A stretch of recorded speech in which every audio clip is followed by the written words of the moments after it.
25শে December দিনটা আমি কিভাবে কাটালাম সেটাই রয়েছে আজকে মিনি ব্লগে।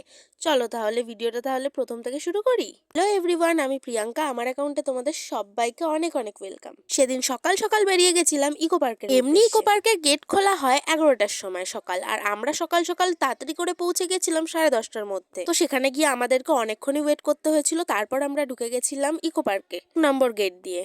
যেহেতু আমরা 1 নম্বর গেট দিয়ে ঢুকেছিলাম তাই আমরা আইফেল টাওয়ারটা দেখতে পেয়েছিলাম, কিন্তু সেটার কোনো ক্লিপ নেওয়া হয়নি। গেট দিয়ে ঢুকেই একটা ঝিল পড়ে, তো সেখানে দাঁড়িয়ে আমি কিছু ফটো ভিডিও ক্লিক করে নিয়েছিলাম। দিনের ওয়েদারটা কিন্তু খুব সুন্দর ছিল, পাশের পরিবেশটা কত সুন্দর না। আর আমরা কিন্তু সেই দিন পুরো 1 নম্বর গেট থেকে 4 নম্বর গেট অবধি পুরোটা কভার করেছিলাম। ইকো পার্ক জায়গাটা কিন্তু খুবই সুন্দর, তোমরা একদিনের জন্য গিয়ে ঘুরতেই পারো। এতক্ষণ আমি যে ঝিলটার কথা বলেছিলাম, এই যে সেই ঝিলটা, কত সুন্দর তাই না?